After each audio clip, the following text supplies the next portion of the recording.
नमस्ते, आप सभी दर्शकों का बहुत बहुत स्वागत है। आपके साथ मैं हूं जयप्रकाश शर्मा और आप देख रहे हैं यूपी मांगे उत्तर। जी हां, नाम पढ़ लीजिए, मेरठ नोएडा गाजियाबाद। जी हां, मेरठ नोएडा गाजियाबाद दहशतगर्दी का खौफनाक प्लान। आज यूपी मांगे उत्तर में यही मुद्दा लेकर आए हैं। उत्तर प्रदेश, जिसे आज देश के विकास इंजन कहा जा रहा है, जहां एक्सप्रेस वे का जाल बिछ रहा है, निवेश के रिकॉर्ड टूट रहे हैं, क्या वही यूपी अब सरहद पार बैठे आतंकियों के निशाने पर है? यूपी एटीएस ने 4 ऐसे आतंकियों को दबोचा जो पाकिस्तानी हैंडलर्स के इशारे पर राज्य को दहलाने की बड़ी साजिश रच रहे थे। और इन 4 में 2 हिंदू 2 मुसलमान। जी हां, फिर से मैं लाइन पढ़ दूं, 2 हिंदू लड़के हैं और 2 मुसलमान। इनके निशाने पर रेलवे स्टेशन और कई महत्वपूर्ण प्रतिष्ठान थे। लेकिन यह कोई इकलौती घटना नहीं है। गाजियाबाद में सीमा पार से जुड़े 18 हैंडलर्स की गिरफ्तारी, मुरादाबाद से आईएसआई मॉड्यूल से जुड़ा मेडिकल छात्र हारिस और लाल किला ब्लास्ट केस में शामिल मास्टरमाइंड का यूपी कनेक्शन, ये तमाम कड़ियां एक ही तरफ इशारा कर रही हैं। सवाल ये कि आखिर यूपी ही आतंकियों के टॉप टारगेट पर क्यों है?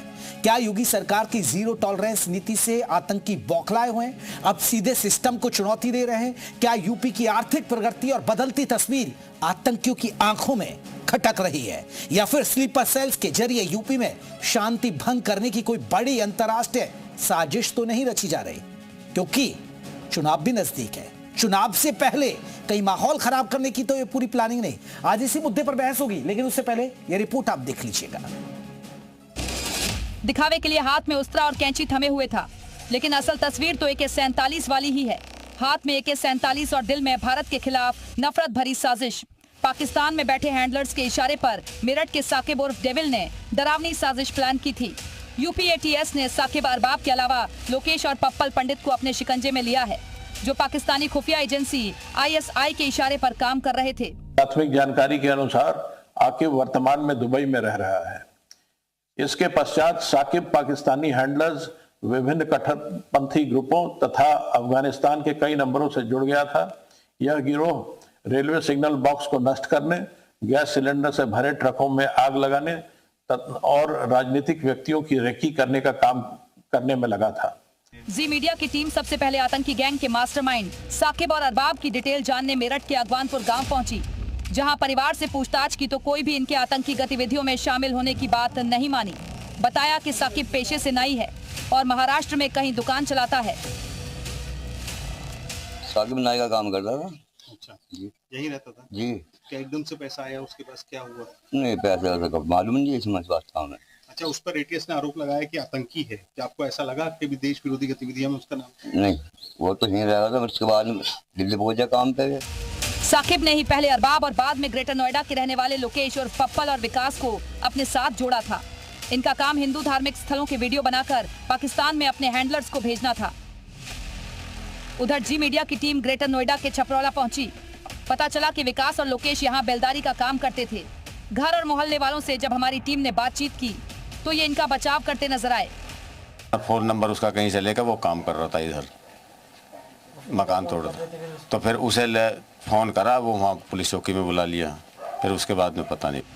ATS के मुताबिक लोकेश पप्पल, विकास और बाकी साथी गूगल और इंस्टाग्राम के जरिए आदेश लेते थे। जांच में ये भी पता चला कि ये लोग बड़े नेताओं के तमाम कार्यक्रमों की रेकी करके उसकी जानकारी भी इंस्टाग्राम के जरिए अपने सीमा पार भेज रहे थे। इसके बदले इन लोगों को QR कोड के जरिए पाकिस्तान से पेमेंट किया जाता था। मेरठ से राजू राज और नोएडा से अनुराग मिश्रा के साथ ब्यूरो रिपोर्ट, जी मीडिया। तो आज इसी मुद्दे पर बात करेंगे, क्योंकि आपने देखा होगा अभी हाल ही में कितने आतंकी कनेक्शन निकले। अभी देखा आपने, हारिस नाम का एक आतंकी पकड़ा गया जिसका कनेक्शन सहारनपुर मुरादाबाद से जुड़ा था। तो ये एक बड़ा सवाल है, क्या आतंकियों के निशाने पर है यूपी? क्या आतंकियों को यूपी की जो तरक्की है वो क्रास नहीं आ रही है? या आपने एक फिल्म धुरंधर देखी होगी जिसमें यूपी सरकार को कैसे बदलने की बात कही गई थी। कहीं ऐसा ही तो नहीं चलता है कि वाकई में जो दहशतगर्द है, जो सीमा पार पाकिस्तान पर बैठे लोग हैं, उनकी नजर यूपी की सियासत में दिलचस्पी होती है? आज इसी मुद्दे पर बात करेंगे। हमारे साथ कई खास मेहमान रहेंगे।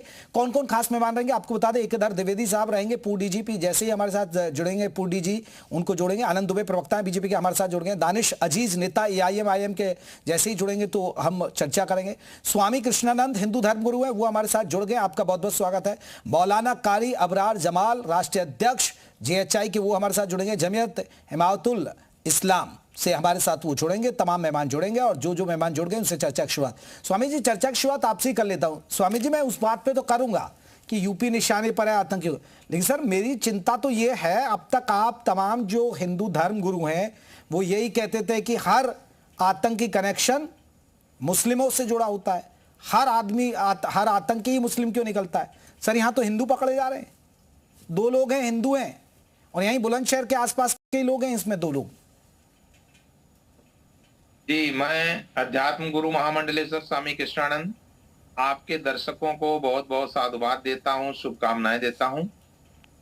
देखिए, ये उनकी नई रणनीति है आतंकियों की और पाकिस्तान के हैंडलरों की कि हिंदुओं को भी सम्मिलित किया जाए ताकि मुस्लिमों के ऊपर जो आरोप लगता है कि आतंकवादी मुस्लिम ही क्यों निकलते हैं। और जो गद्दार हिंदू हैं, मैं उनको हिंदू नहीं मानता हूं। जो राष्ट्र विरोधी कृत्यों में लिप्त हैं, ऐसे दुराचारों में लिप्त हैं, ऐसे हिंदुओं को हिंदू कहना ही गलत होगा और उनको वही सजा दी जाएगी। बल्कि मैं तो कहता हूं कि जो सजा आतंकवादियों को दी जाए उससे भी और ज्यादा घोर सजा उनको दी जाए कि हिंदू होकर के हिंदुओं के विरोध में, हिंदुस्तान के विरोध में, भारत के विरोध में और सनातन के विरोध में ये कार्य कर रहे हैं। इसलिए इनको जो है ऐसी सजा दी जाए। रही योगी सरकार की बात, असल में जो मुख्यमंत्री माननीय योगी आदित्यनाथ जी हैं वो आतंकियों के आंखों की किरकिरी बने हुए हैं, क्योंकि जिस तरह से उत्तर प्रदेश का शासन चला रहे हैं माननीय योगी जी और यहाँ पर विकास की धारा बह रही है, जिस तरह से आज सनातन हिंदुओं के पक्ष में कोई बोलने वाला कोई नेता पहली बार आया है उत्तर प्रदेश, जिसने अयोध्या का दिव्य भव्य मंदिर, राम मंदिर जो है दिया है हिंदुओं को, जिसने काशी में इतना विकास प्रधानमंत्री के साथ मिलकर के किया है। आज पाकिस्तान और जितने भी आतंकिस्तान में बैठे हुए उनके हैंडलर वो चाहते हैं कि किन प्रकारेण यहाँ सत्ता परिवर्तन हो, उत्तर प्रदेश में सत्ता परिवर्तन हो, केंद्र में सत्ता परिवर्तन हो, उनका एक ही लक्ष्य है। और ये जो हिंदू लड़कों को मिलाया गया है, ऐसे लालची और देश विरोधी और हिंदू विरोधी जो हैं, मैं उनको हिंदू नहीं मानता। चलिए, मैं आनंद दुबे साहब जैसे ये लोग पकड़े जा रहे हैं, ये और खासकर यूपी का, क्योंकि बहुत सारे निशाने बताए जा रहे हैं, बहुत सारे भीड़ भाड़ वाले जगह, बहुत सारे धार्मिक स्थल इनके निशाने पर थे, लखनऊ, अलीगढ़, मेरठ, इस तरह की बहुत सारे ऐसी जगह पर। ये सरकार के लिए वाकई में चिंता का विषय है, क्योंकि मैं देख रहा हूं अगर हम पुराने जब से बीजेपी सरकार आई, केंद्र सरकार की बात करें या यूपी की बात करें, कोई ऐसा बड़ा धमाका नहीं हुआ, कोई आतंकी हमला नहीं हुआ। देश के अंदर की बात मैं कह रहा हूं, चलिए वो कश्मीर का आप छोड़ दीजिए, आप बॉर्डर की आप छोड़ दीजिए, लेकिन देश के अंदर लाल किले पर जरूर जो आतंकी हमला हुआ वो एक बड़ा हमला हुआ। तो कहीं ना कहीं एक मंशा, एक बड़ी वारदात को अंजाम दिया जाए और उसी में ये आतंकी लगे हुए हैं। देखिए, इसमें कहीं कोई दो राय नहीं है कि एक दौर था जब देश में लगभग कोई शहर नहीं बचा था जहाँ धमाके नहीं होते थे, लोगों की जान नहीं जाती थी, रेलवे स्टेशन तक अनाउंसमेंट होता था कि आप कोई चीज को छुइएगा मत, बम हो सकती है। लेकिन 14 के बाद तस्वीर को बदली। अगर दक्षिण कश्मीर के कुछ जिलों को छोड़ दिया जाए तो देश में कहीं इस तरह की कोई घटना नहीं हुई और यही आतंकी की बेचैनी और जो पाकिस्तान में बैठे उनके हुक्मरान हैं, जो उनके दुबे साहब मैं माफी चाहूंगा क्योंकि आपकी ना आवाज मुझे बेहतर तरीके से नहीं मिल रही और मेरी टीम आपको शायद नहीं बताएगी। पिछले कई बार जब से आप बैठते तो आपकी बुलंद आवाज हम तक नहीं पहुंच पाती है। इस तकनीकी खामी को दोनों तरफ से आप दुरुस्त करा लीजिए। आपकी तरफ से दिक्कत है या मेरी टीम की वजह से? क्योंकि आपकी कभी भी हमें, अब पिछले हफ्ते 1-2 हफ्ते से हम बैठे हैं साथ में, तो चर्चा में हम बेहतर तरीके से आपको नहीं सुन पाते, पहले सुन पाते थे। मैं लौटूंगा दुबे साहब जब तक टीम कुछ करती है, आपकी आवाज को बेहतर करती है। एक इधर द्विवेदी साहब, पूरी जी सर कैसे देखते हैं इस पूरे आतंकी कनेक्शन को? उत्तर प्रदेश एटीएस की बड़ी अच्छी कामयाबी है। अभी मैं चर्चा में सुन रहा था, इसमें ये कहा जाता था कि कुछ हिंदू लड़के भी इसमें सम्मिलित हुए हैं। क्यों सम्मिलित हुए, ये सब बातें अपनी जगह पर सही है।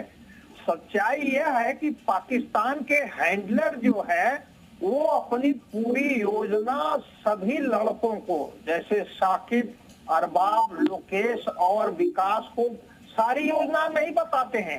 बस इतना ही कहते हैं कि भाई ये थोड़ा सा काम करना, इसके 2000-4000 रुपए मिल जाएंगे, आपको बस ये करना है, ये सामान पहुंचाना है यहाँ से वहां, आपको बस ये करना है। तो इन लड़कों को, चाहे वो हिंदू हो या मुस्लिम हो, पूरी योजना की जानकारी आईएसआई के लोग या इनके हैंडलर देते ही नहीं है। अगर पूरी बात बता दे कि ये करना है, ये देश के विरोध में है, तो वो शायद इसमें से कुछ लड़के दूर भाग जाएंगे। लेकिन देवेंद्र साहब, अभी हाल ही में बहुत सारी घटनाएं देखी होंगी जिसमें मैं और हम कई बार आपके साथ टीवी पर चर्चा में बैठे हैं, आपने देखा बहुत सारे हिंदू लड़कों का नाम आ रहा है, यानी जो आईएसआई है या पाकिस्तानी हैंडलर्स हैं, तो वो अपने मंसूबों में कामयाब तो हो ही रहे हैं ना। फिर बिल्कुल सही है, कामयाब तो हो ही रहे हैं। मैं उसी बात पर आ रहा था आगे। ये कहना है कि पैसे के लिए तमाम हिंदू लड़के भी कुछ भी करने को तैयार हैं।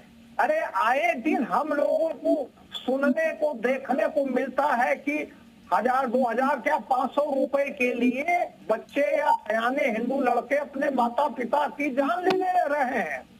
तो पैसे अगर 5000-7000 उनको कोई दे दे तो देश विरोध में भी कोई काम करने को तैयार हो जाते हैं। ऐसी कोई दो राय नहीं, हिंदू लड़के देश विरोधी नहीं हो सकते हैं, लेकिन इनकी संख्या भी कम है। मैं जो बात कह रहा हूं वो ये है कि इनको पूरी योजना की जानकारी रहती नहीं है। थोड़ी थोड़ी बातें, काम बताया जाता, उसको करने के लिए तैयार हो जाते हैं। और उत्तर प्रदेश एटीएस ने जो ये कामयाबी हासिल की है, अभी जब इनको अपने कस्टडी में लेगी कोर्ट से अनुमति लेकर के, तब इन्वेस्टिगेशन के बहुत सारी चीजें और आगे बढ़ेंगी और इसका खुलासा होगा। ठीक है देवेंद्र साहब, मैं लौटूंगा। एक और सवाल आपसे छोटा सा। देवेंद्र साहब, यूपी ही निशाने पर है, खासकर आप देखें जितने भी कनेक्शंस निकलते हैं यूपी के लोग जुड़े हुए हैं, और लग रहा है कि सिर्फ यूपी को टारगेट करने की। और देखिए अब अगले साल चुनाव भी है यूपी में। ये दरअसल हम ऐसा सोच रहे हैं, लेकिन यूपी बड़ा राज्य है, काफी बड़ा राज्य है, और यूपी के तमाम लड़के, तमाम लोग गुजरात में, मुंबई में और देश के तमाम शहरों में जाकर काम करते हैं, तो वहां से भी इनको पकड़ लेते हैं और ये कुछ भी काम करने को तैयार हो जाते हैं।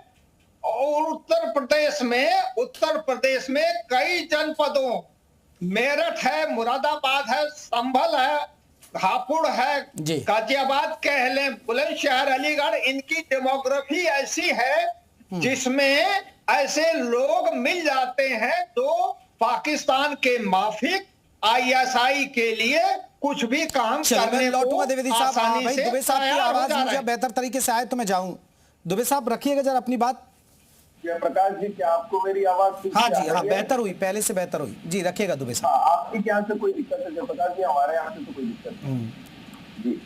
कुछ नेटवर्क प्रॉब्लम रहा होगा जी। जयप्रकाश जी देखिए, उत्तर प्रदेश की क्यों निशाने पे है और इस तरह की चीजें, देखिए बहुत स्पष्ट है कि उत्तर प्रदेश में एक तो पहली चीज, देश में ही जो माहौल है 14 के बाद से, कहीं धमाका नहीं कर पाए आतंकवादी, कहीं कोई दंगा नहीं करा पाए, कोई बड़ी हिंसा की घटना नहीं करा पाए, तो एक बौखलाहट है उनके अंदर, पाकिस्तान में बैठे उनके आकाओं के अंदर। उत्तर प्रदेश में इसलिए क्योंकि उत्तर प्रदेश में 17 से पहले जो सरकार थी उसके दौर में लगातार दंगे होते थे, घटनाएं होती थी, सांप्रदायिक हिंसा होती थी। ये सारी चीजें 17 के बाद बंद हो गई। लोग रोजगार कर रहे हैं, उत्तर प्रदेश का डेवलपमेंट हो रहा है, भव्य राम मंदिर का निर्माण हुआ है, काशी विश्वनाथ कॉरिडोर का निर्माण हुआ है, मां विंध्यवासिनी कॉरिडोर का निर्माण हुआ है, बेहतरीन काम हो रहा है, लॉ एंड ऑर्डर की व्यवस्था अच्छी है, निवेश आ रहा है।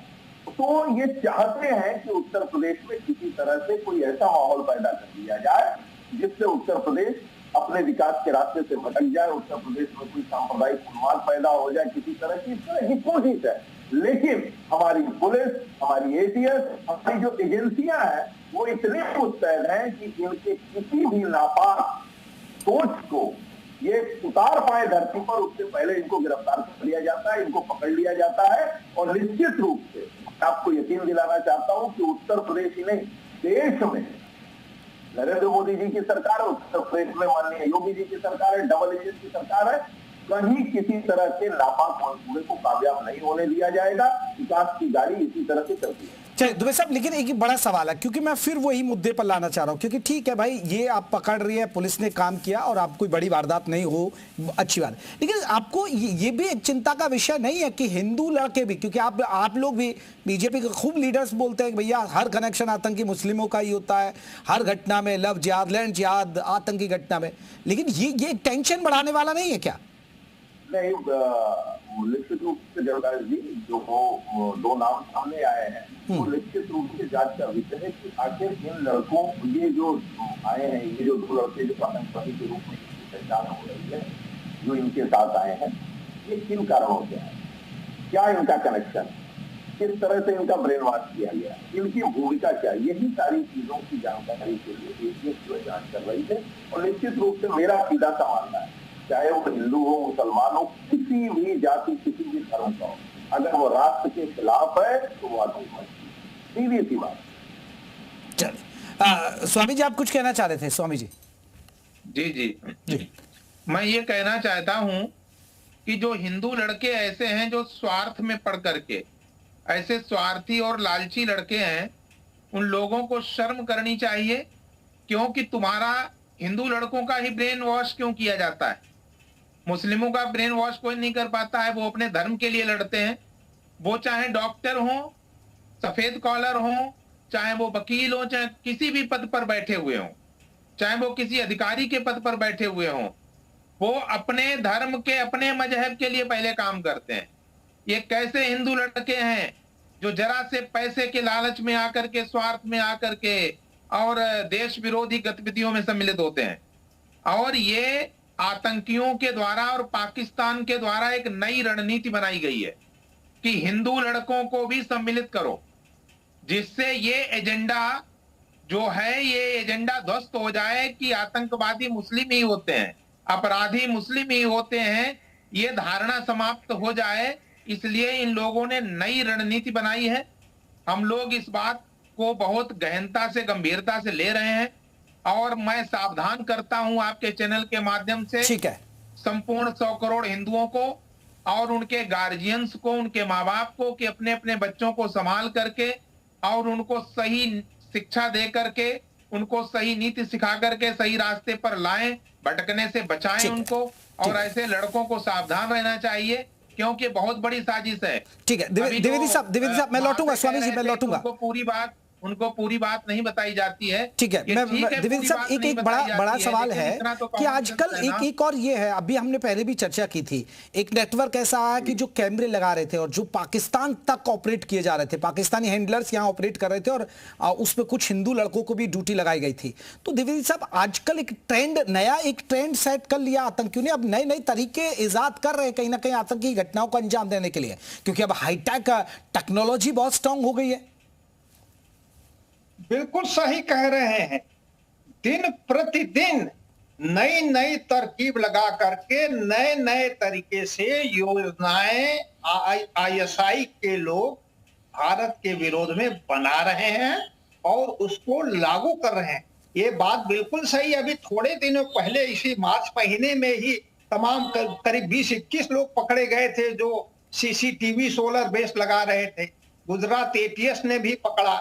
अभी डॉक्टर हासिम अली नाम है वो, जो मुरादाबाद से पकड़ा गया जो है। तो नई नई तरकीबें तो प्रतिदिन लगाते हैं, क्योंकि एक तरकीब जो पुलिस की एटीएस या भारत की पुलिस पकड़ लेती है, फिर एक दूसरा तरीका कोई अख्तियार करते हैं अपनी घटनाओं को अंजाम देने के लिए, अपनी योजनाओं को सफल बनाने के लिए। तो एजेंसीज का काम है, आईएसआई का भी ये काम है और जो तमाम इंटेलिजेंस एजेंसीज रहती हैं। साहब, एक और बड़ी टेंशन की बात है कि पढ़े लिखे लोग जो अच्छे, जैसे अभी अपने पेशे से वकील है, कोई डॉक्टर है, उन लोगों को भी जोड़ रहे हैं ये लोग नेटवर्क में। वो लोग इसलिए जुड़ते हैं कि उनको उनका सही मायने में ब्रेन वॉश अलग से किया जाता है और वो धर्म के आधार पर हिंदुस्तान को, भारत को इस्लामिक राष्ट्र बनाने के लिए बिना पैसे के, वो पैसे के लोभ में नहीं करते हैं, वो इस्लामिक राष्ट्र बनाने के लिए, शरिया कानून लागू करने के लिए योजना बनाते हैं उसमें सम्मिलित होते हैं, वो बल्कि अपनी कमाई से अपने पैसे उसमें खर्च करते हैं और वो आईएसआई से बहुत योगदान नहीं लेते हैं। आईएसआई से विस्फोटक पदार्थ योजनाओं को ले लेंगे, लेकिन रुपए के लिए वो लोग काम नहीं करते। बाकी जो गरीब परिवार के बच्चे हैं वो 2000, 5000, 10,000 रुपए के लिए इसमें सम्मिलित हो जाते हैं। उसमें हिंदू लड़के भी कुछ होते हैं और मुस्लिम लड़के भी होते हैं। जी, एक सबसे बड़ा बात है। लेकिन मैं दुबे साहब अभी ठीक है, ये नेटवर्क को आप लोग पकड़ पा रहे हैं, नेटवर्क को आप धाराशाही कर पा रहे हैं, ये अच्छी बात है। लेकिन एक सवाल है, क्या आपको लग रहा है कि अभी जैसे चुनाव भी है, 2027 चुनाव है, और उससे पहले ये कहीं साजिश तो नहीं है कि भाई एक माहौल खराब कर दिया जाए? नहीं हो सकता है, ये नामुमकिन नहीं है। दिवेश साहब मैं आ रहा हूं, मेरा बीजेपी प्रवक्ता से मेरा सवाल था। दुबे जी से। देखिए, बहुत ये बिल्कुल आपने बहुत सही बात दिखाई है और पकड़ी है जी। उत्तर प्रदेश का चुनाव जो अगले साल होने वाला है, निश्चित रूप से देश से बड़ा चुनाव होता है। केंद्र सरकार के चुनाव के बाद बात करेंगे, लोकसभा के सांसद, विधानसभा के यहाँ से आते और जिस तरह से उत्तर प्रदेश विकास के पथ पे चल जी, निश्चित रूप से दुनिया भर की जितनी भी नेगेटिव फोर्सेस उनकी असर यूपी में रहती है। किस तरह से उत्तर प्रदेश में जातियों के नाम पर लोग को बांटा जाए, ये लोग शामिल रहते हैं। किस तरह से संप्रदाय के नाम पर उत्तर प्रदेश में सांप्रदायिक नफरत फैलाई जाए, किस तरह से कोई दंगा करा दिया जाए, लेकिन उनकी कोई चाल कामयाब नहीं हो पा रही। तो इससे बौखलाहट है उनके अंदर। और निश्चित रूप से ये भी एक विषय हो सकता है कि क्योंकि चुनाव आने वाला है तो इससे और तेजी के साथ और तीव्रता के साथ इस तरह का प्रयास करेंगी। लेकिन फिर मैं आपको यकीन दिलाना चाहता हूँ कि उत्तर प्रदेश में मुख्यमंत्री योगी आदित्यनाथ और उत्तर प्रदेश में भारतीय जनता पार्टी की डबल इंजन की सरकार, हमारी पुलिस, हमारा सिस्टम मुस्तैद जो भी ऐसी नापाक सोचने की भी कोशिश करेगा उसको कानून के दायरे में करेगा। बहुत स्पष्ट जी। एक बड़ा सवाल यही है, बड़ा सवाल यही है स्वामी जी। अब इसमें अब ये आपने जिक्र किया, क्योंकि मैं आपसे, क्योंकि आप तमाम हिंदू धर्मगुरु यही सवाल उठाते हैं बार बार कि भाई मुस्लिम ही है, और इसलिए मैंने बीजेपी से भी सवाल पूछा, द्विवेदी साहब से भी यही सवाल पूछा। लेकिन ये आपको नहीं लग रहा आप जैसे धर्मगुरुओं को अब अपील करने की जरूरत है, आप लोगों को आगे आने की, बड़े बड़े साधु संतों को आने की जरूरत है, और ये चिंता बढ़ा रही है बहुत सारे भाई हिंदू क्यों आ रहे हैं, हिंदू युवाओं को आप जागरूक करिए, क्योंकि आप तो भाई हिंदुओं की आवाज उठाने वाले बनते हैं, आप तो सनातन राष्ट्र की मांग कर रहे हैं। सनातन राष्ट्र कब कैसे बनेगा? इसमें तो पाकिस्तानी हैंडलर्स घुर रहे हैं, हिंदुओं को कहीं दूसरे रास्ते पर लेकर जा रहे हैं, छवि खराब हो रही है सनातन हिंदुओं को तो बड़ा सॉफ्ट माना जाता है। जी बिल्कुल, आपकी बात बिल्कुल सही है। और अभी हिंदू सम्मेलन जो किए गए थे उसमें मैं काफी दिन तक, 1 महीने तक लगातार हिंदू सम्मेलन करता रहा और मैंने लाखों युवाओं को प्रेरित किया है अपने सनातन धर्म के प्रति, सनातन हिंदू धर्म के प्रति उनको जागरूक रहने के लिए और उसके प्रति वफादार रहने के लिए। अच्छा, ये जो बिल्कुल सही बात है कि कुछ लोग पैसे के लालच में अथवा गरीबी के कारण बहला फुसला करके और उनकी जो गलत योजनाओं में सम्मिलित हो रहे हैं, उसको भी देखा जाएगा। हम सभी धर्मगुरु आगे आकर के इस चीज के लिए भी जगह जगह सम्मेलन करेंगे, लोगों को जागरूक करेंगे। लेकिन ये जो टारगेट किया जा रहा है योगी सरकार को, हालांकि मैं संत हूं, कोई पार्टी या राजनीति की बात नहीं करता हूं, लेकिन जो सनातन हिंदू की बात करेगा सिंहासन पर बैठ करके, मैं उसके साथ हूं।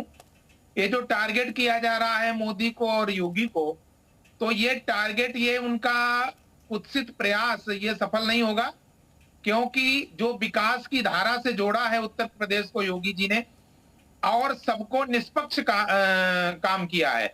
अगर कोई कहा जा रहा है कि मुस्लिमों के साथ पक्षपात हो रहा है, तो जितनी भी योजनाएं हैं केंद्र सरकार की या यूपी सरकार की, सबसे अधिक लाभ लेने वाले जो है मुस्लिम समुदाय के लोग हैं।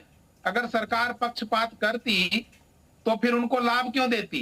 सरकार की तरफ से पक्षपात नहीं है, सरकार ऐसे लोगों को ही उसी के ऊपर शक्ति दिखाती है जो अपना एजेंडा चला रहे हैं, जो शरिया कानून लाना चाहते हैं, जो एक मजहब की सरकार, एक इस्लामिक देश इसको बनाना चाह रहे हैं, ऐसे लोगों के खिलाफ है और होना भी चाहिए।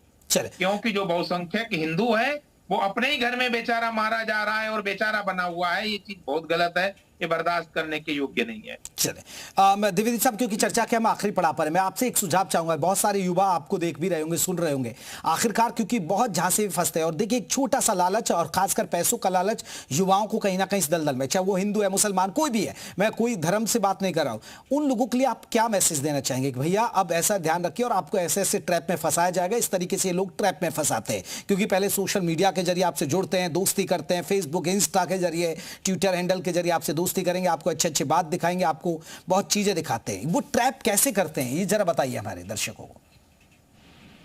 दरअसल ये सोशल मीडिया पर खोजते हैं वल्नरेबल कौन है, कौन ऐसा युवा है जो उनके जाल में फंस सकता है, और तमाम तरीके से जो ये युवा बच्चे हैं अपनी फोटो, अपने जो इधर उधर सम्मिलित होते हैं दोस्तों के साथ, उससे संबंधित जो फोटो या चर्चा सोशल मीडिया पर डालते हैं, उससे वो पहचान करते हैं और फिर किसी बहाने से बात करते हैं। मेरे ख्याल से कई महीने की मेहनत के बाद फिर एक आध बच्चों को, एक आध व्यक्ति को वो तलाश पाते हैं जो उनके काम में सहयोग प्रदान करे। लेकिन ऐसी परिस्थिति में सबसे ज्यादा महत्वपूर्ण भूमिका परिवारों की होती है।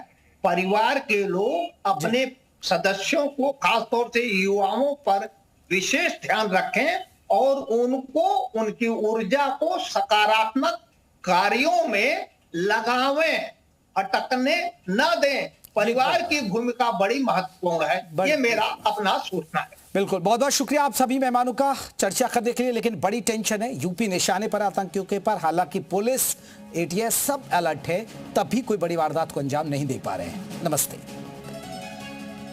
और अब आपको दिखाएंगे ग्राउंड रिपोर्ट।